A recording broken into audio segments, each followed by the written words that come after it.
it was only his intention to scare the Queen. Terrorist recruitment and training center under the guise of a dojo. This guy is absolutely crazy, you know. Hello there and welcome. And in keeping with the passing of our great monarch, Queen Lizzie, I thought I'd share a royal themed story. We're going to be talking about this guy, Christopher John Lewis. This madman has got a crazy life story. He got up to quite a lot. Bank robber, ninja, tried to assassinate the Queen back in 81. Got pretty close as well. Took a shot at her. And years later would get accused of murder before taking his life in a rather unconventional way. With that, let's get into it. We start today's story in Middle Earth, the picturesque country of New Zealand. Famed for its rolling hills, Lord of the Rings, home to 4.5 million people, and birthplace of the Gladiator. Christopher John Lewis was born in Dunedin in 1964, the era of the hippie. A lot of change was going on. Love was in the air. Unfortunately, not for Chris. Chris was born to a teen mother who said she always loved him, but often saw Chris as the source of her problems. His father left when he was a small child, and before long, his mother remarried. Chris's stepfather would beat Chris, often. Chris says that he would be whipped with a belt until he was purple, and would often be beaten for no reason. And this is what he would describe as the catalyst for his troubled life. He was a very angry man. He idolized Charles Manson, and he turned that hatred outward into society. People who knew Christopher as a child would describe him as a total psychopath who fancied himself as an outlaw. And there is a lot this man had done in his life before he tried to shoot old Queenie. The usual psychopath stuff, you know, killing animals, assaulting people, generally being a bit scary.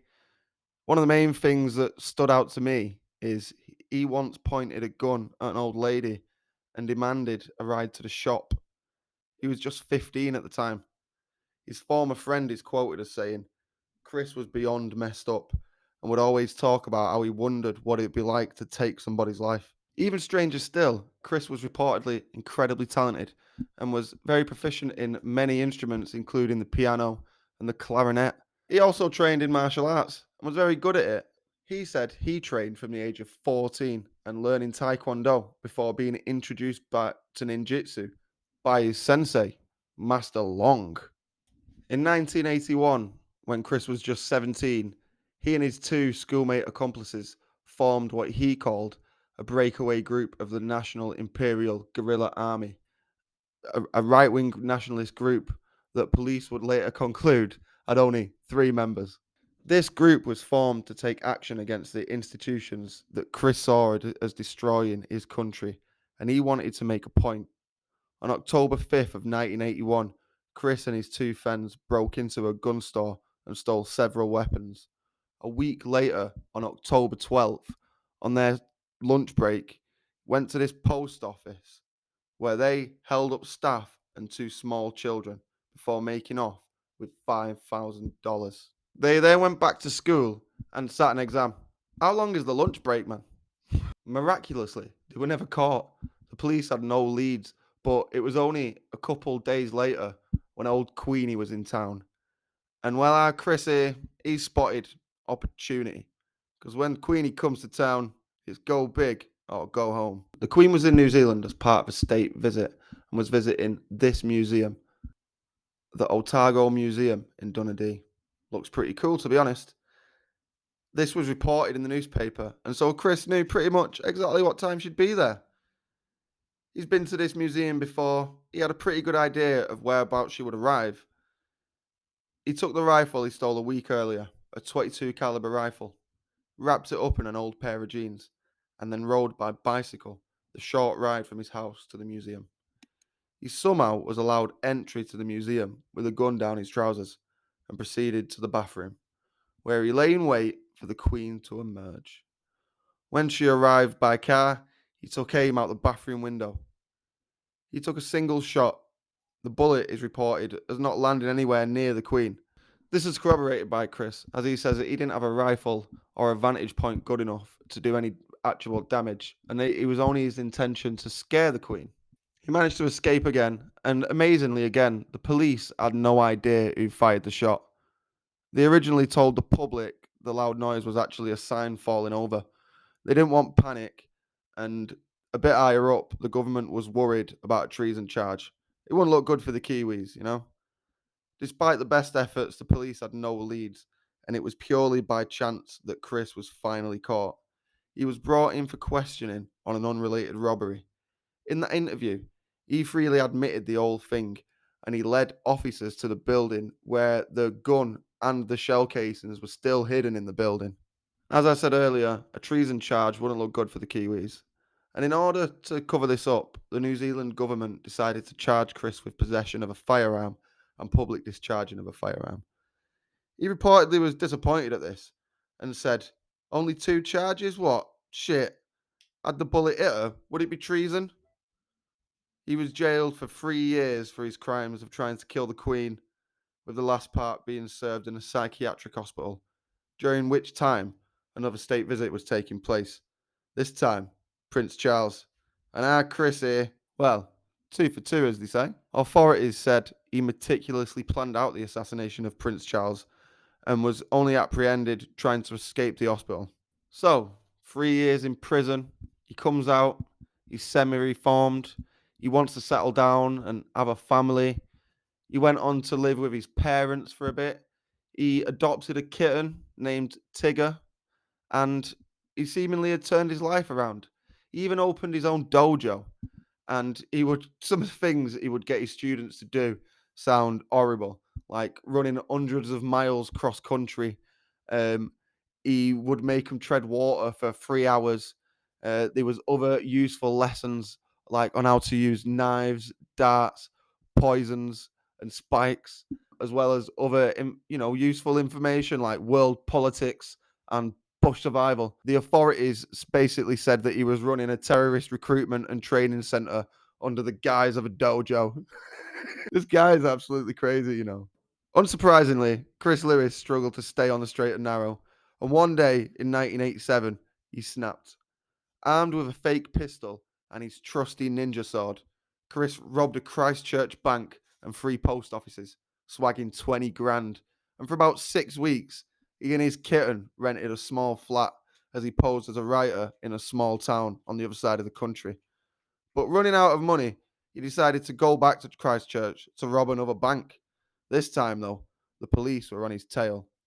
He managed to grab the swag, but the police tracked him down to his flat. Fearing that, he packed his radio and his provisions and his $20,000 and he set off in a stolen pickup truck. Police intercepted Chris, and during a torrential rainfall, a high speed chase ensued. Before Chris deliberately drove off a 10-meter gorge where he and his kitten fled into the bush. Now he's on the run from the police, using his ninja skills to evade authorities. And after several mishaps along the way, he eventually made his way to the city of Wellington, where he planned to get a boat to Australia. He bought his ticket for a month's time and laid low, but it wasn't low enough. Thanks to a tip off, Chris was finally arrested whilst trying to buy a Mini Cooper. He was sentenced to 8.5 years for the robberies, and due to being a security risk, he was sent to the toughest maximum security prison in New Zealand. In prison, Chris said he turned his life around. Regular visits from a monk led him to becoming a monk, and after serving 5 years, he was released from prison and settled down with his partner. A few years later, in 1995, the Queen was coming back in town for another state visit, and the authorities, well, let's just say, well, they were not taking any chances. And so they secretly exiled him to this place. They gripped Chris and sent him on a mandatory holiday and secretly exiled him to this beauty, Great Barrier Island. 90 kilometers from the mainland, it's basically a big park. Not a lot of royals to assassinate, and the perfect place to drop a man with an itchy trigger finger. They provided him with free accommodation, a car, spending money, all to get him as far away from the Queen as possible during her visit. After this, he even said that he started to feel like royalty. This is where the story takes a dark turn because a year later, in 96, police received a tip off from a former cellmate of Chris, a man by the name of Travis Burns, which led Chris to be arrested for the murder of Tanya Furlan, a young mother. Chris allegedly knocked on her door pretending to be a delivery man, asked Tanya if he could borrow a pen before pulling out a hammer and bludgeoning her to death. Tanya's 6 week old baby, Tiffany, was kidnapped and found abandoned at a church some 18 kilometers away from the family home. Chris said that he didn't do it, that it was this Travis guy and he was lying, but the police had other ideas. The murderer was wearing Reeboks at the time, and the informant had gave a detailed account of what he'd been told about the murder. And given Chris's history, police saw this as a slam dunk case, especially since when they went to arrest him, he was also wearing a pair of Reeboks, the same pair of Reeboks and the same shoe size that was found at the crime scene.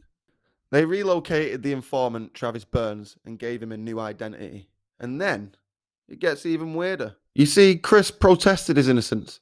He said that he had genuinely turned his life around. You know, he was a monk and he would never do anything like this nowadays. He claimed that he was framed by Travis, but he would never stand trial. On September 23rd of 1997, guards found Chris dead in his cell. He'd apparently taken the wires from his TV aerial and used them to electrocute himself. He took his own life at the age of 33 years old. Case closed, you might think. Well, not so fast. Because you remember this guy, Travis Burns, the informant? A year after the police relocated him in 1998, he would go on to murder one Joanna McCarthy, and he did this in the exact same fashion that Tanya Furlan was killed. Travis beat Joanna to death with a hammer, and he was sentenced to life in prison with the possibility of parole after 15 years. 4 years later, in 2000, the case against Chris was reopened and the evidence re-examined. And it turns out that Chris did have an alibi. He was at a yoga class during the time of the murder. Although Chris's alibi was thrown into question, police decided not to pursue the case any further. Travis Burns served his time and in 2021 was released on prison on parole.